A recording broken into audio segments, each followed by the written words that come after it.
Hello student. In this session I am going to discuss about physiology of digestion of protein, lipid and carbohydrate. Here I will discuss separately the digestion of carbohydrate, then digestion of lipid, then the digestion of protein for your learning, understanding and the remembering also. So let's start. What is the meaning of digestion? Digestion, this is the hydrolysis process by which complex food matter convert into simpler food matter, by which the non-diffusible food matter convert into diffusible food matter. That's why it can easily absorbed by the alimentary canal. So suppose that if you take the piece of roti in your mouth, then with the help of saliva, the piece of roti which becomes substance, and by the process of mastication, by the process of chewing the piece of roti with the mixing with saliva, it becomes pulpy mass. Such pulpy mass is known as the bolus. Such pulpy mass which is known as bolus. Okay. Now, this bolus which by the help of tongue, by the help of muscles of pharynx which pushed into esophagus, and this process is known as the deglutination or the swallowing. Deglutination, or which is known as the swallowing. So one is the bolus, then the deglutination and the chewing, or which is known as the, or you can say mastication. So these are the different terms. Suppose that this is the buccal cavity, okay, which leads into esophagus. This is buccal cavity, and the esophagus which leads into stomach. Then this is the duodenum, this is the stomach, and then the small intestine which is followed by large intestine. Okay.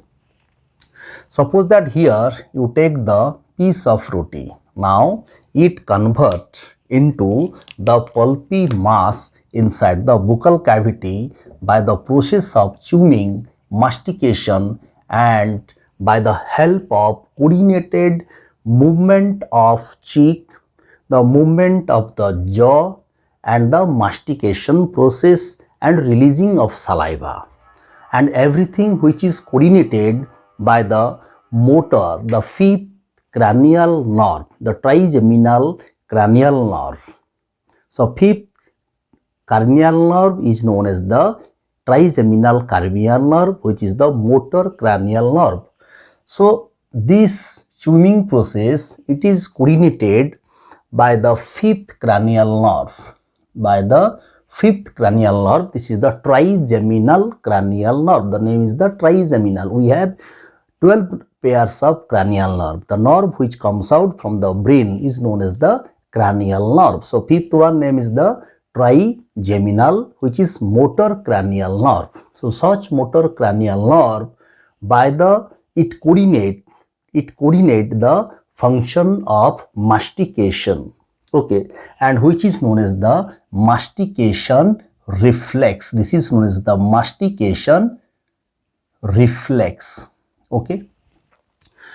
So after the mastication, the food becomes a pulpy mass which is known as the bolus, and by the help of tongue, as well as muscles of the pharynx, such mass, pulpy mass of food which pushed into esophagus, and this process is known as the deglutination. This process is known as deglutination or the swallowing.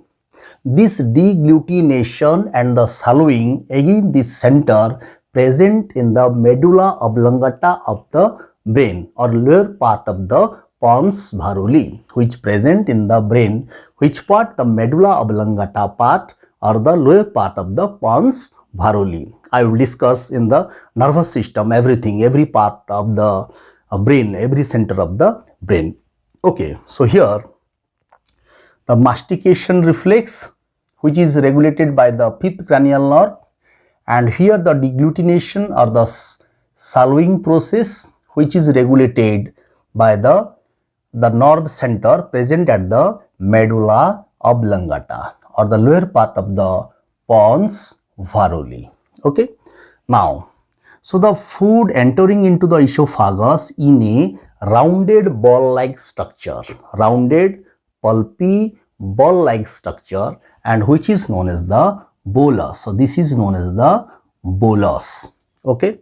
So when the bolus entering into the esophagus, the wall of esophagus, which is moist and slippery because of the secretion of the mucus. Okay. When the food, the bolus entering into the esophagus, the wall of esophagus, which also contains both type of muscles, smooth and the striated. So only by the action of smooth muscle, okay, the wall of esophagus or the alimentary canal, which form a wave contraction and the relaxation along the length of alimentary canal. So series of contraction, then relaxation, then contraction, then relaxation, such type of wave which is created by the action of smooth muscle along the length of the alimentary canal, which is known as the mobility of the alimentary canal, or you can say this is the peristaltic movement, which is known as peristaltic movement. This is the peristaltic movement, or which is known as the peristalsis,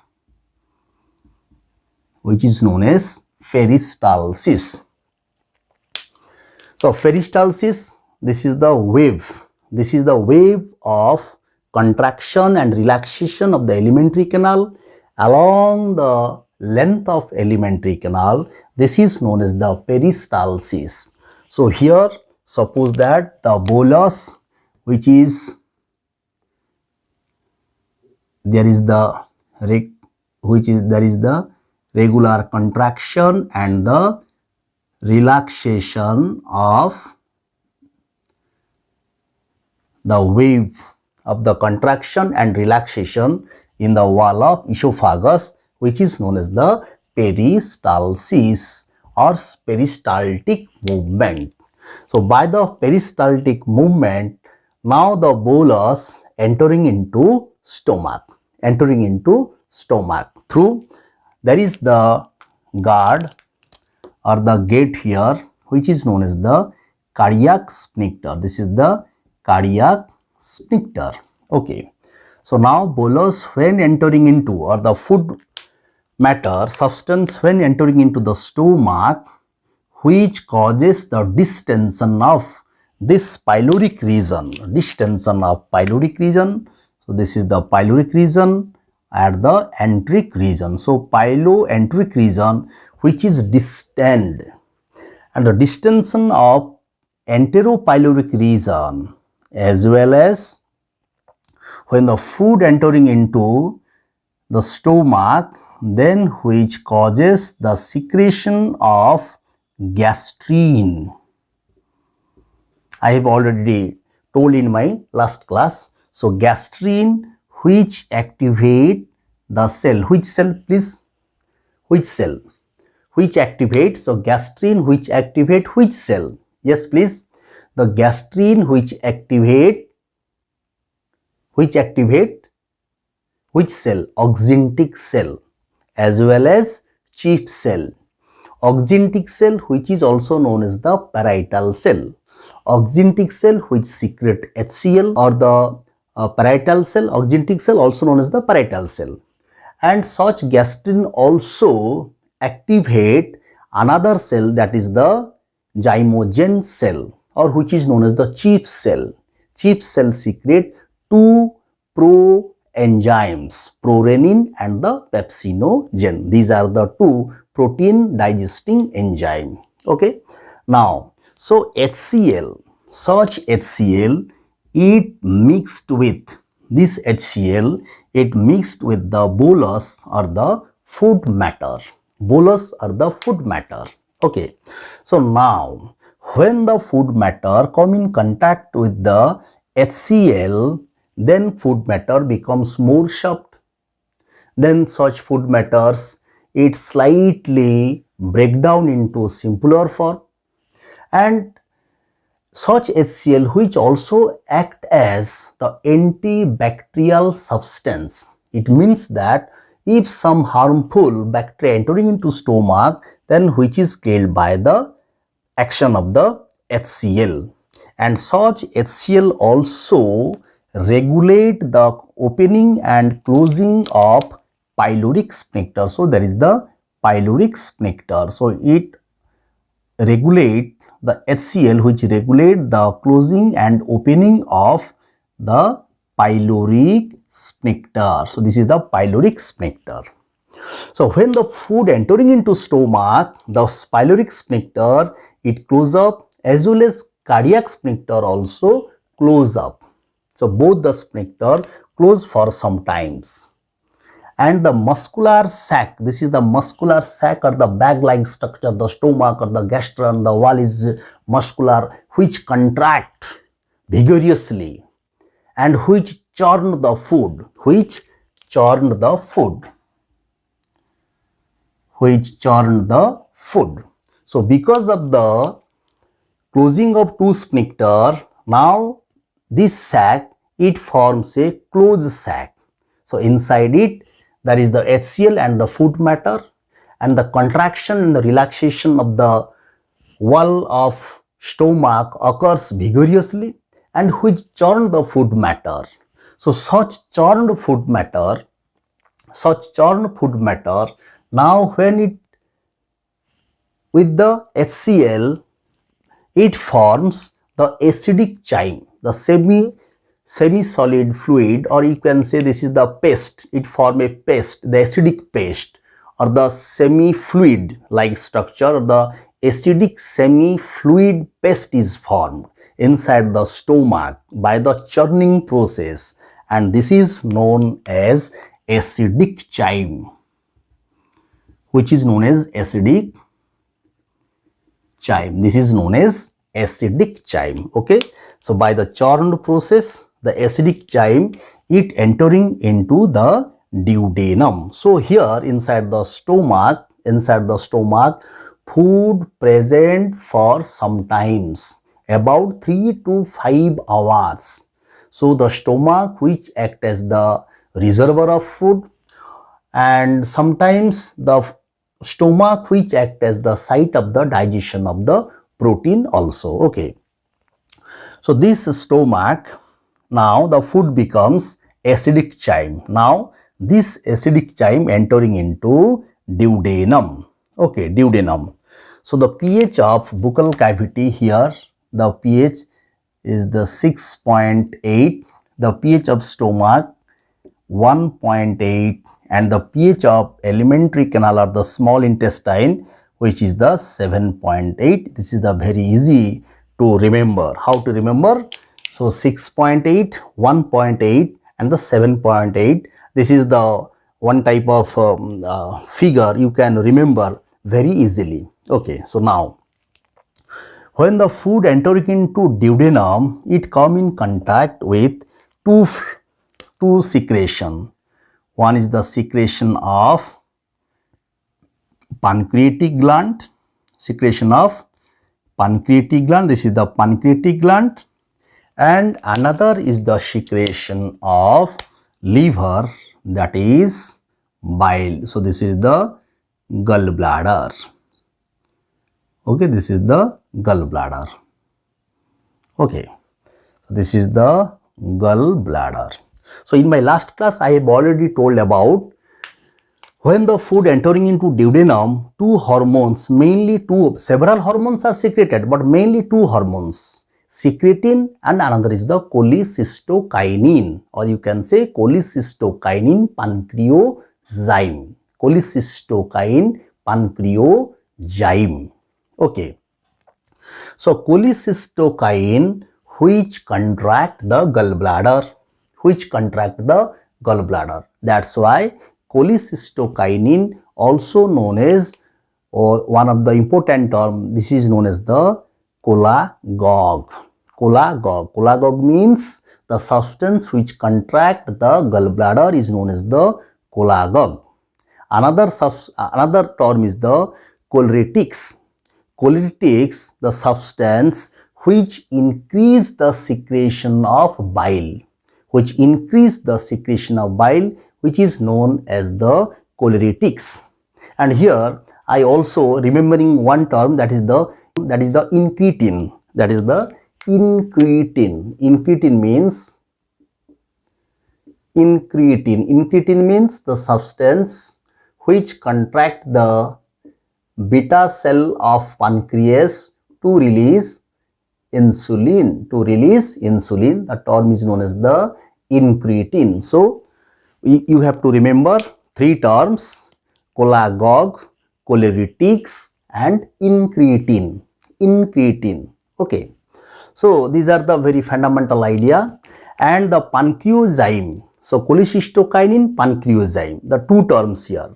Cholecystokinin responsible for the contraction of gallbladder, pancreozyme which responsible for the contraction of the pancreatic acini, and to release more and more pancreatic juice inside the duodenum. Okay, so when the acidic chyme entering into the duodenum, the acidic nature of the food which activate cholecystokinin as well as secretin which stimulate the duct of pancreatic gland to release more and more bicarbonate. Another is the enterogastron which inhabit the mobility of stomach and the secretion of stomach, means which inhabit which regulate the secretion of gastric glands as well as mobility of stomach. Okay, so you have to, everyone clear what is the meaning of digestion? So digestion, this is the hydrolysis process by which complex and non-diffusible food matter becomes simple and diffusible food matter, by which it can easily absorbed by the alimentary canal. So digestion is the physiological process. This is the hydrolysis process by which the complex food matter and the non-diffusible food matter convert into simpler and diffusible food matter, which easily absorbed by the alimentary canal and assimilated by the body. This process is known as the digestion. Second thing is that chewing and the mastication. When you take the food, such food with the help of the saliva, by the action of tongue, cheek and the teeth, which becomes the pulpy mass, this is known as the bolus, and the tongue and the muscles of the pharynx which push the food into the esophagus in a form of rounded ball-like, pulpy ball-like structure known as the bolus, and the process is known as the deglutination and the swallowing process. Such center present in the medulla oblongata of brain or the pons varolii of brain. Okay. Then the chewing or the mastication process or the mastication reflex, it is coordinated by fifth cranial nerve, the motor cranial nerve, that is the trigeminal cranial nerve. Okay. And the peristalsis or the peristaltic movement, the series of wave of contraction, relaxation of alimentary canal along the length of alimentary canal, which is known as the peristalsis, which is regulated by the smooth muscles or the voluntary muscles. Okay, right? Then the churned. When the food entering into the stomach, the food which remain present inside the stomach for some hours, 3 to 5 hours, depending upon the nature of the food, depending upon the type of the food. Okay, and here with the vigorous contraction and relaxation of the stomach, wall of the stomach, the food break into very simpler form, and this process is known as the churning of food occurring inside the stomach. Okay, now such partially digested food, when it mixes with HCl, it becomes acidic chyme, and you have to remember the pH of buccal cavity, which is alkaline 6.8, and the acidic in the stomach 1.8, and the intestinal juice 7.8. That is, the saliva is the gastric glands, chief cell, which secrete the prorenin and the pepsinogen, and here is the pancreatic juice, which also contains some of the enzymes I will tell later, and the intestinal juice secreted by the crypts of Leverkuhn, the cell of crypts of Leverkuhn. Okay, now come to the digestion of carbohydrate first. Now move to the digestion of carbohydrate. Suppose that this is your buccal cavity. And this is the esophagus, then stomach, then C-shaped, duodenum, and there is the small intestine. Okay, so in buccal cavity, what happened actually? So buccal cavity, there is the chief enzyme. This is the ptyalin or the pancreatic or the salivary amylase. Okay, salivary amylase. So buccal cavity, there is the secretion of saliva by the salivary gland, and the saliva which contains salivary amylase,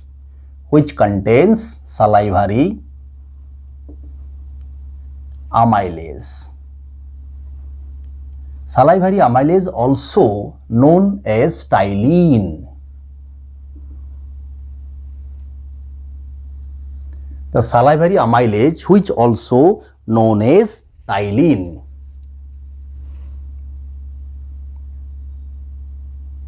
P-T-Y-A-L-I-N, ptyalin. Okay.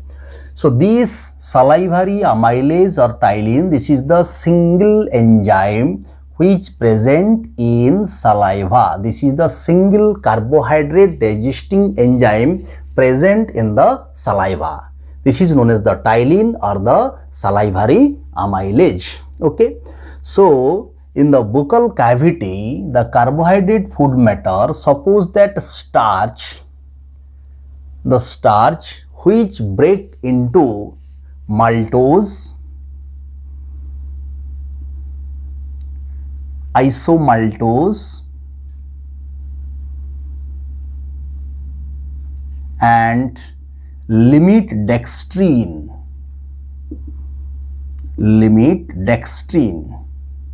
or you can say alpha dextrine. So saliva which contains one carbohydrate digesting enzyme, the salivary amylase, and which break the starch into maltose, isomaltose, limit dextrin or alpha dextrin. There is no other enzyme in saliva, but it is reported that the Wegener's gland, I have already told, the Wegener's gland present on the surface of tongue, and it is believed that such glands secrete lingual lipase.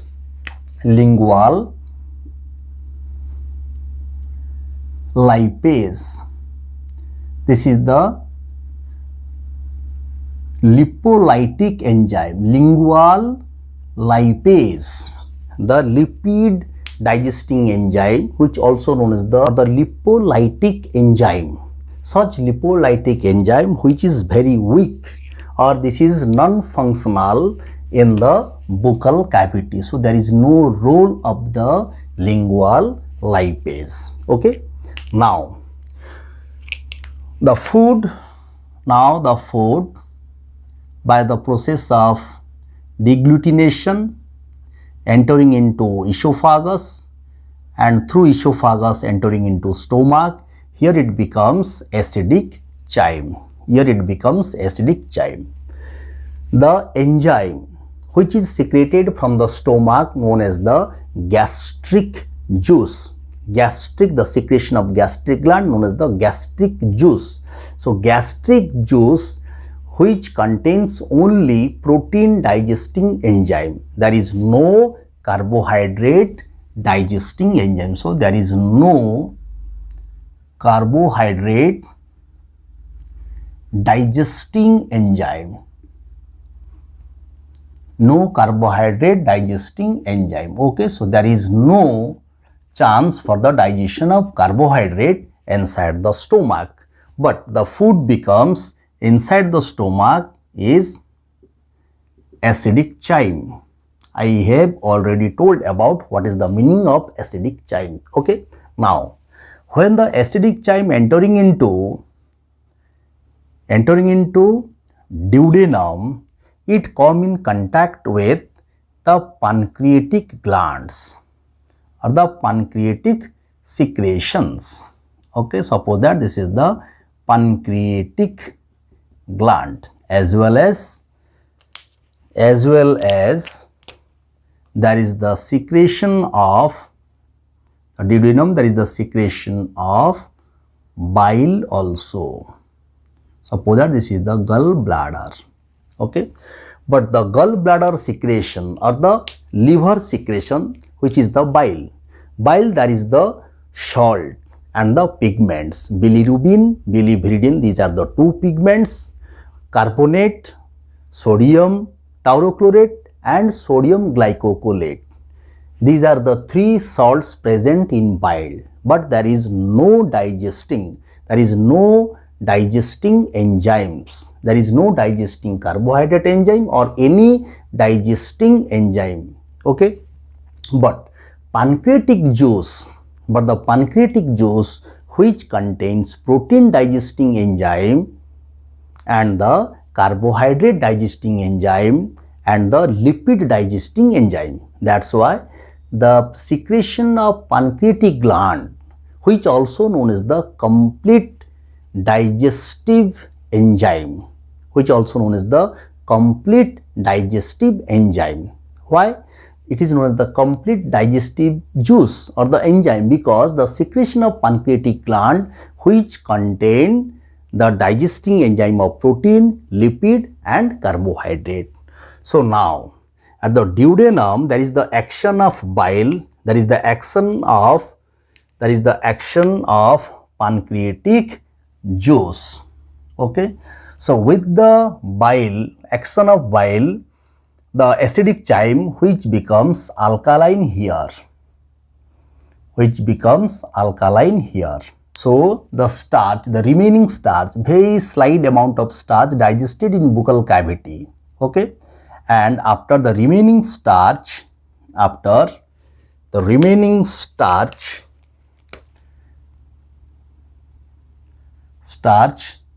by the action of pancreatic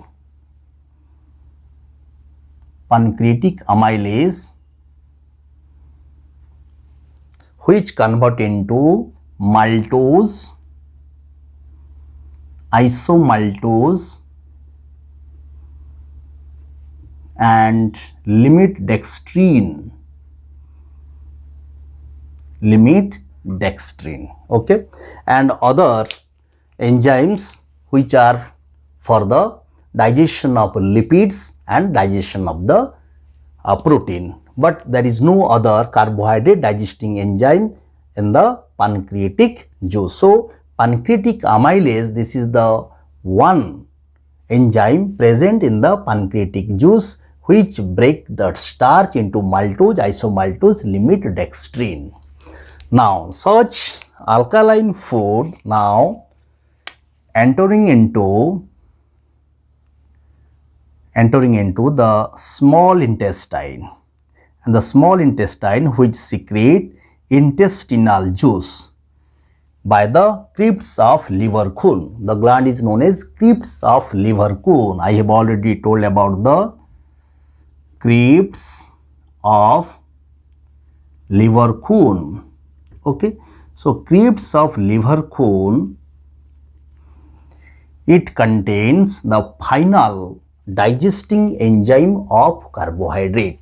The final digesting enzyme of carbohydrate. Like suppose that here for the digestion of maltose,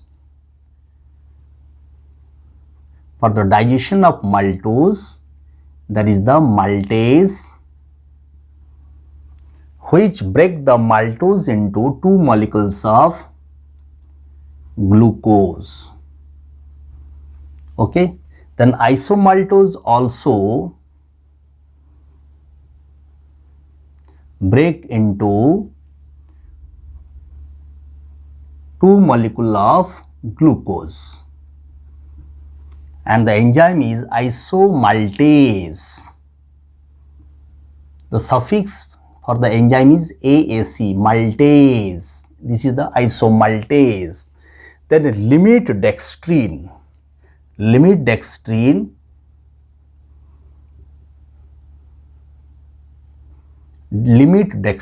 it also break into glucose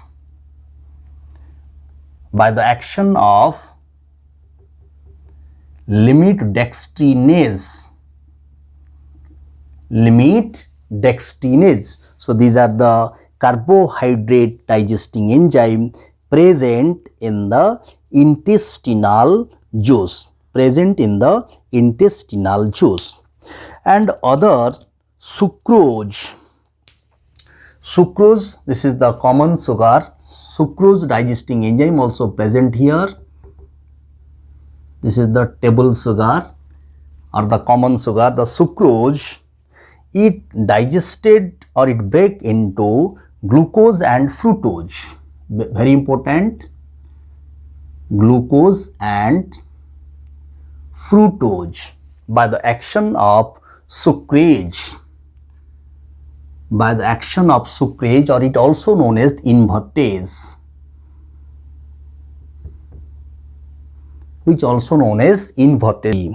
Then the lactose present in the milk, the lactose, which also the lactose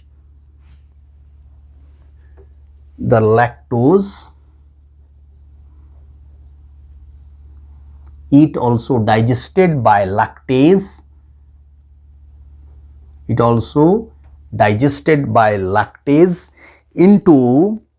Into galactose and glucose.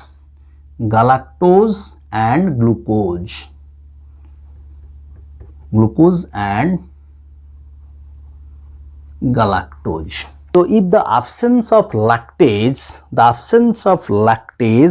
from the intestinal juice, which leads into serious disorder, and this is known as the lactase intolerance, and which causes vomiting. So absence of lactose,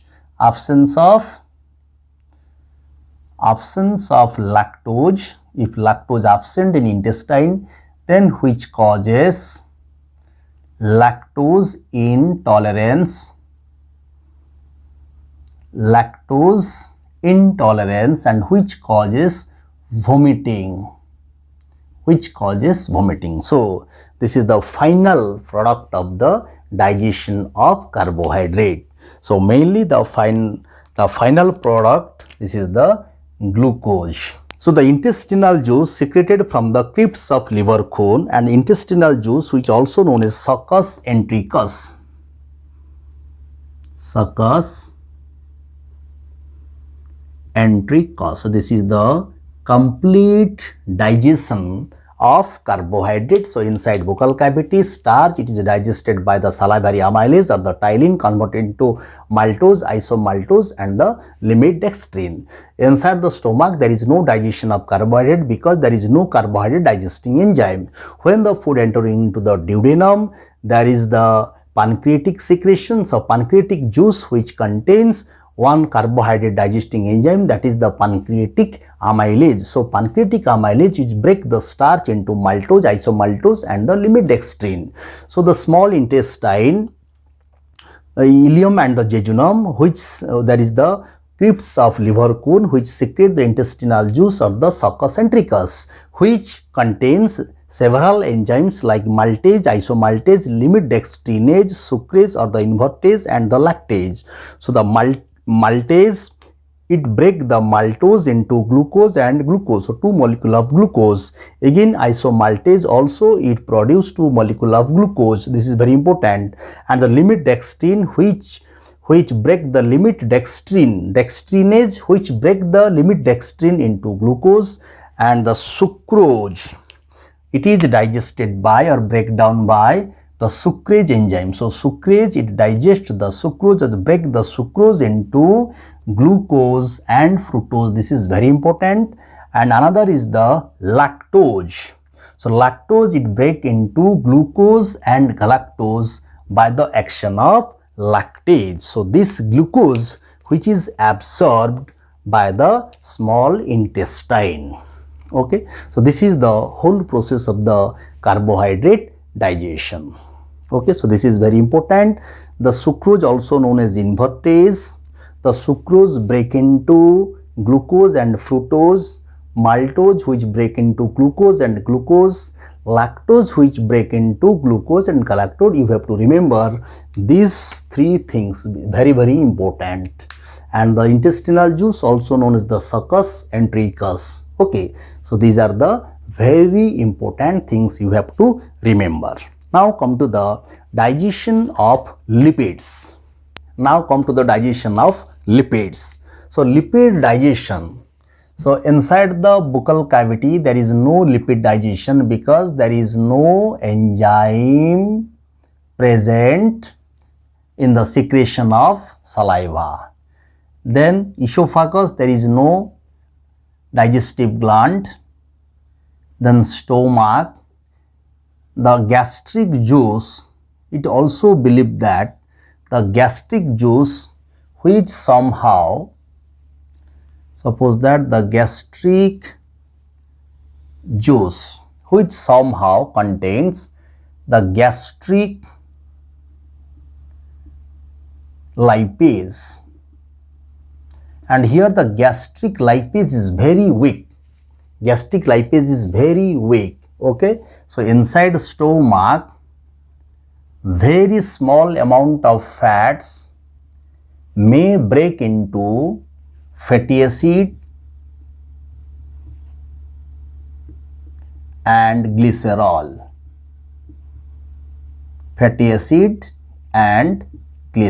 Okay, so this is the inside the stomach. But inside the buccal cavity, here there is no fat digesting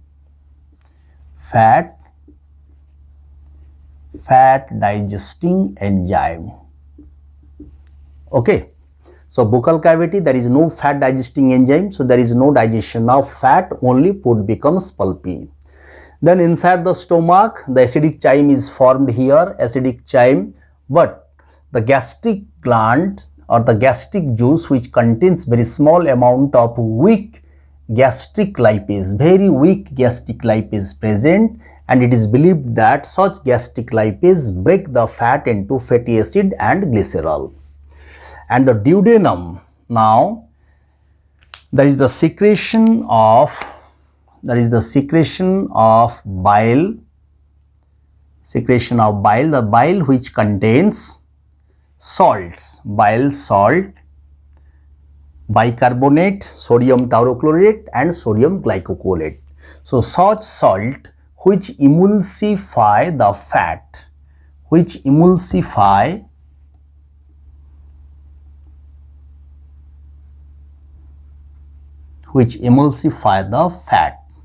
So larger particles of fats which break into simpler form, that is known as the emulsification. So salt, which the bile salt which causes the emulsification of fats. Okay, emulsification of fats. Then such bile salt which also activate the pancreatic lipase enzyme. So bile salt which activate pancreatic lipase. So pancreatic lipase, this is the enzyme which secreted from pancreatic gland. Suppose that this is the pancreatic gland. Okay. So the bile salt, it helps emulsification, the breakdown of larger fat molecules into simpler fat molecules. This is known as the emulsification. It taking place by the action of bile salt. Okay, I have already told 3 bile salts are present: sodium taurochlorate, sodium glycocholate and the bicarbonate. Okay. Then another such bile salt which activate the pancreatic lipase, this is the chief lipolytic enzyme, or this is the main lipolytic enzyme. This is the main lipolytic enzyme. So this pancreatic lipase, it digests the fat into fatty acid and glycerol. So now this is the small intestine which secrete the intestinal juice or the succus entericus. Food entering into the small intestine. So there is the succus entericus secreted from intestinal gland or crypts of liver cone. Such succus entericus which contains the intestinal lipase. Intestinal lipase. So remaining emulsified fat. So remaining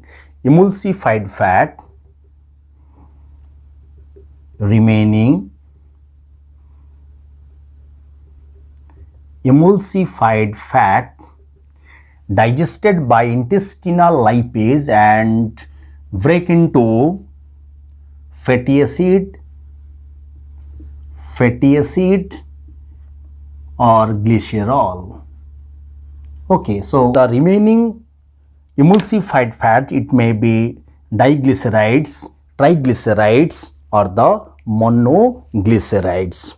Okay, so the remaining emulsified fat, it may be monoglycerides, diglycerides or the triglycerides. Monoglycerides or diglycerides or triglycerides. Okay. So these monoglycerides, diglycerides, triglycerides break into fatty acid and glycerol. So the fatty acid, this is the final product of the fat digestion. Glucose is the final product of the carbohydrate digestion.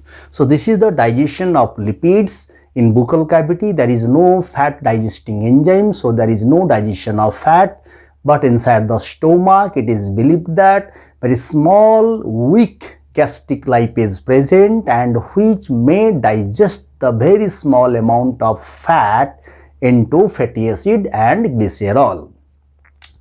Inside the duodenum, the pancreatic juice which contains the pancreatic lipase.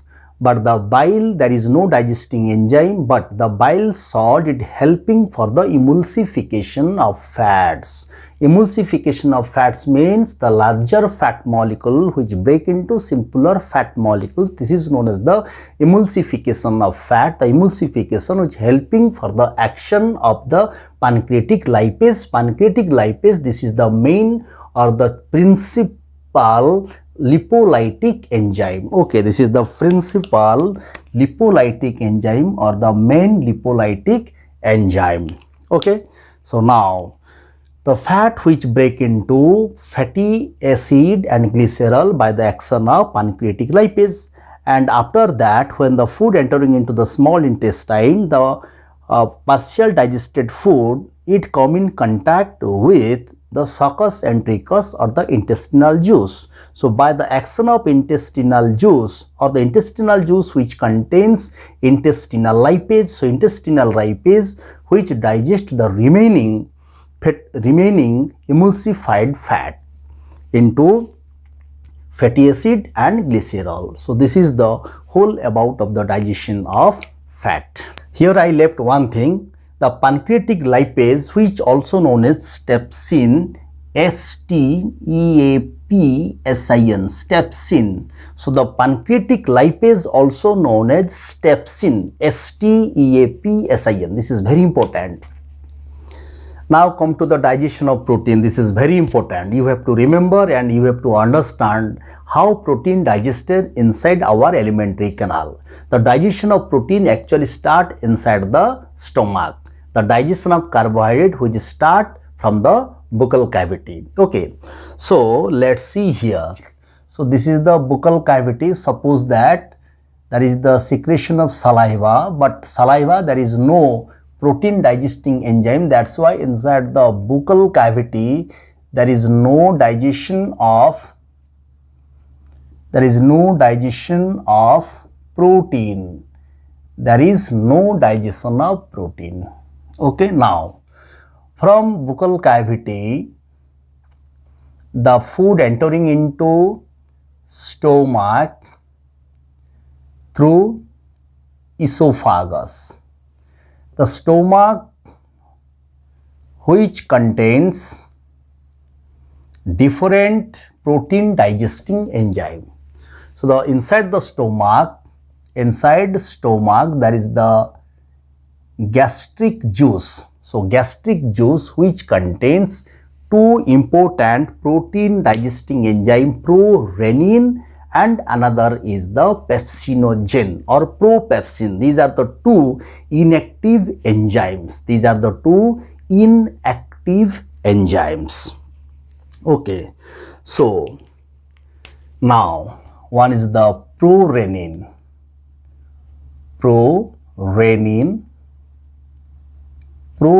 R-E-N-N-I-N, secreted from stomach, and the renin, R-E-N-I-N, renin hormones secreted from the kidney, and R-E-N-N-I-N, this is the enzyme. So the prorenin, this is the inactive enzyme, it activated into renin in presence of HCl. So when the food entering into the stomach, oxyntic cells start to secrete HCl, okay, and the chief cells start to secrete prorenin, and which form the renin. So this is the enzyme which helping for the digestion of milk protein. It helping for the digestion of milk protein. So the milk protein, this is known as the casein, which is known as casein. The milk protein or casein, milk protein known as casein. So the renin, it digests the milk protein or the casein in presence of calcium ion, and which form cod, or you can say this is the calcium paracasein. This is known as the calcium paracasein.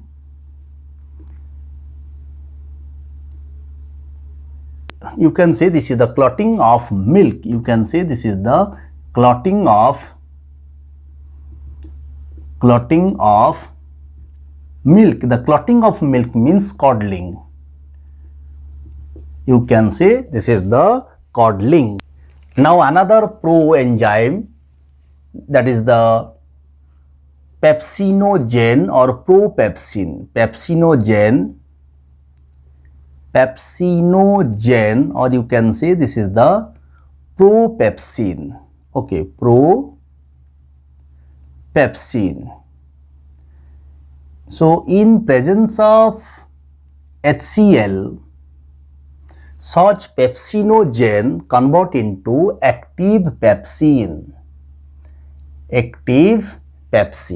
Okay, so now the stomach, there is the two important cell. One is the oxyntic cell or the parietal or the which is known as the parietal cell, which secrete the HCl. Such HCl which act as activate the two pro-enzymes. So in presence of HCl, it helps for the activation of pro-renin into renin. This is the active form. Pepsinogen which active into pepsin, activate into pepsin. This is the active form. Now these two, this pepsin, this is the protein digesting enzyme. This is the protein digesting enzyme. So both calcium paracasein, this is the milk protein. Now it form a complex with calcium known as the calcium paracasein.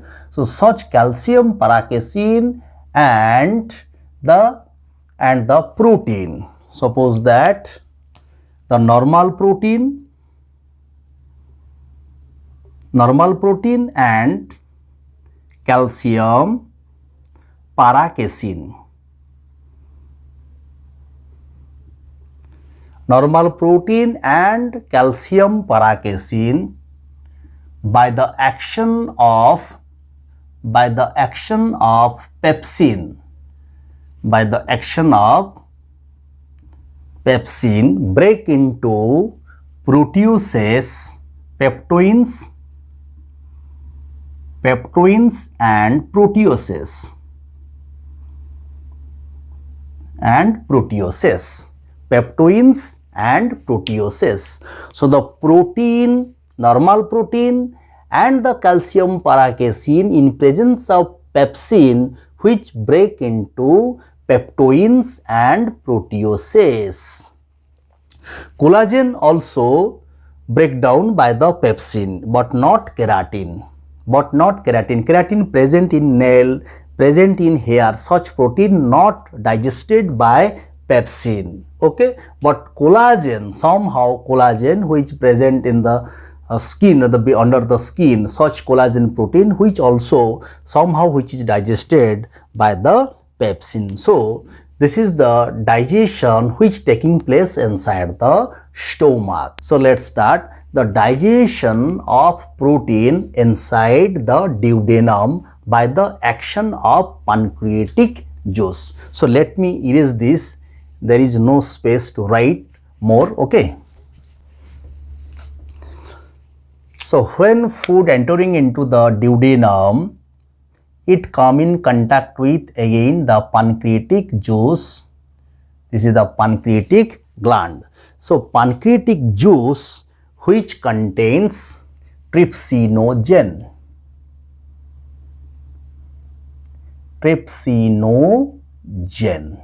Okay. Now the important thing is that the trypsinogen which is activated into trypsin by the action of enterokinase. This is one of the activator. Or the enzyme which is secreted by the wall of duodenum. Okay. So the wall of duodenum or the epithelial cell of duodenum which secrete enterokinase.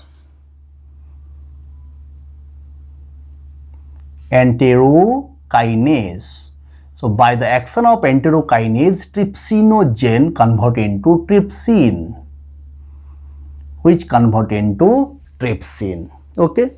Likewise, another inactive enzyme, this is the chemotrypsinogen.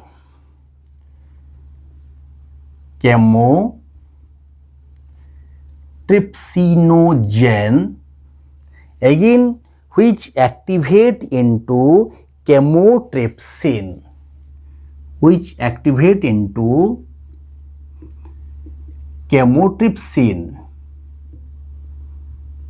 Okay.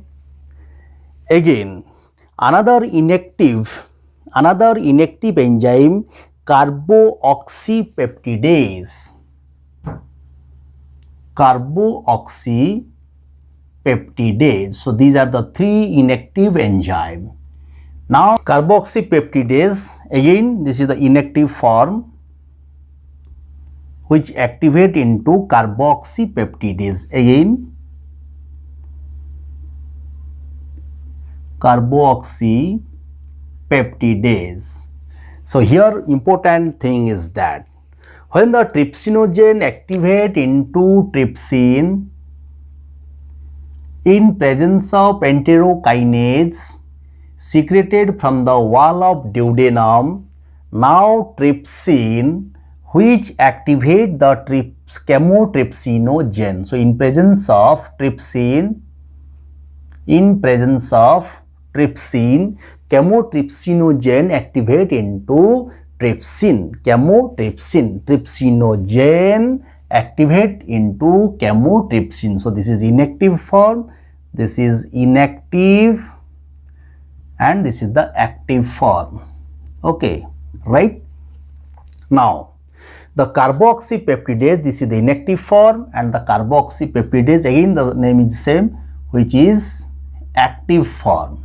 So now inactive form of carboxypeptidase activated into carboxypeptidase, again in presence of trypsin. Okay, so the presence of trypsin which activate the chemotrypsinogen and the carboxypeptidase. So the activation of trypsin, this is also autocatalytic. So trypsin, it may activate again the trypsinogen into trypsin also. That's why this is known as the autocatalytic. So these three enzymes, these three active enzymes, pepsin, chymotrypsin and carboxypeptidase, they digest the partial digested protein. So partial digested protein, inside the stomach we have the peptoins and proteoses.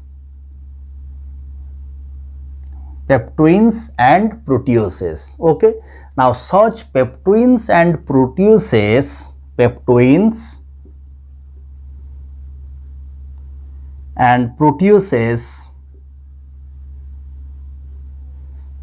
digested by trypsin and convert into peptides,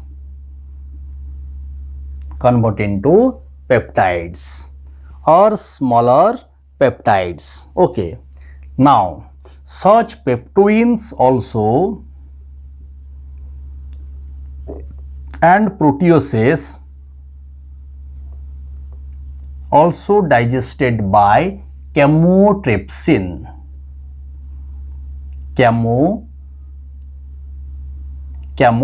and convert into peptides. Okay, now such peptides, these are digested by carboxypeptidase into smaller peptides and amino acid. So these peptides, or these are the smaller peptides. Okay, so now these peptides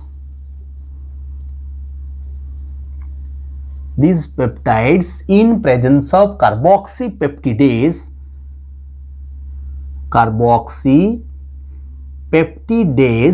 convert into smaller peptides,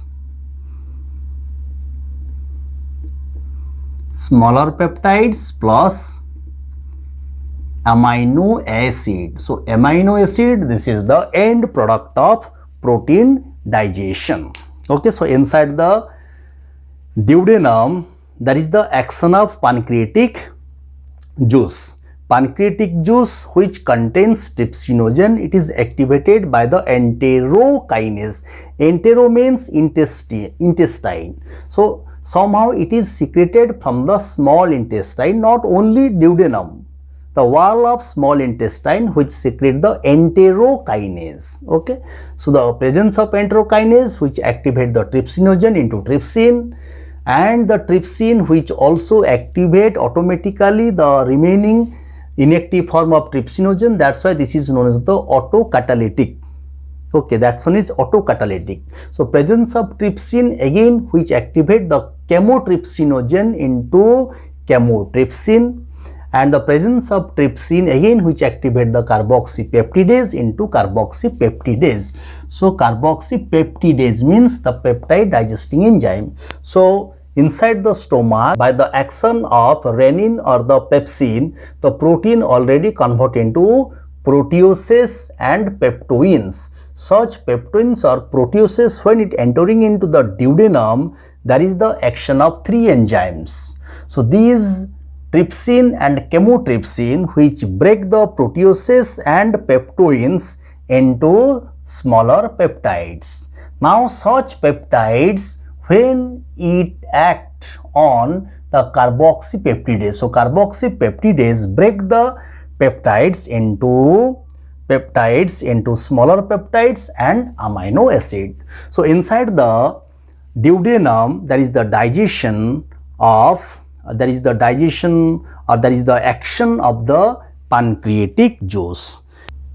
Now come to the other intestinal enzyme which helping for the digestion of proteins or the different other protein products. Okay.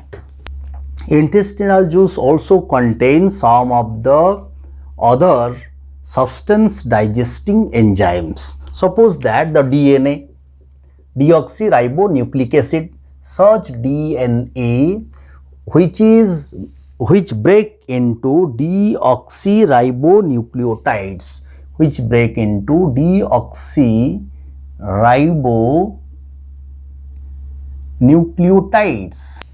by the deoxyribonuclease.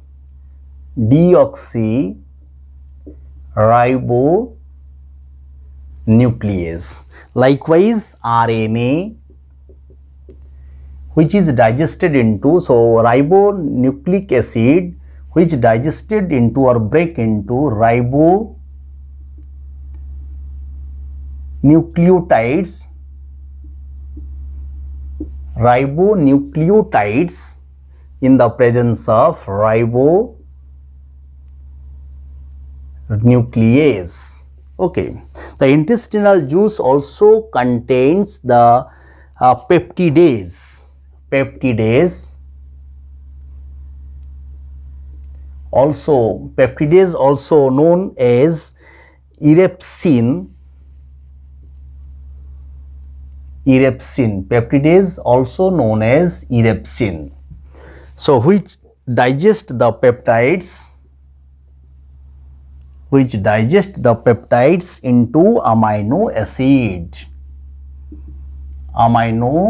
acids. Okay.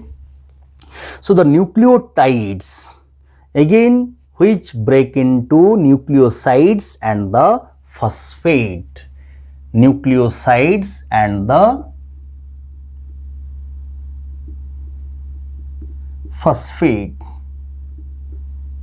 So nucleotides,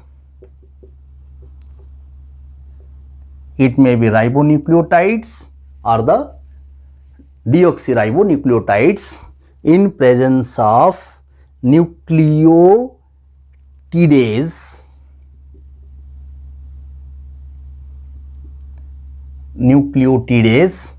The nucleotides break into nucleosides and phosphate. So nucleosides break into nitrogen bases and sugar. Nitrogenous bases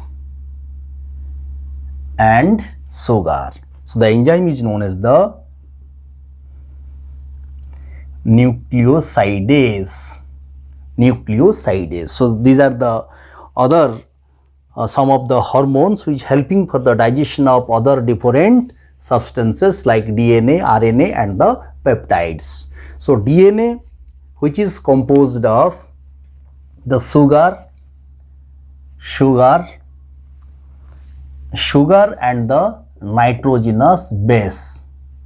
Okay, so this is known as the nucleoside.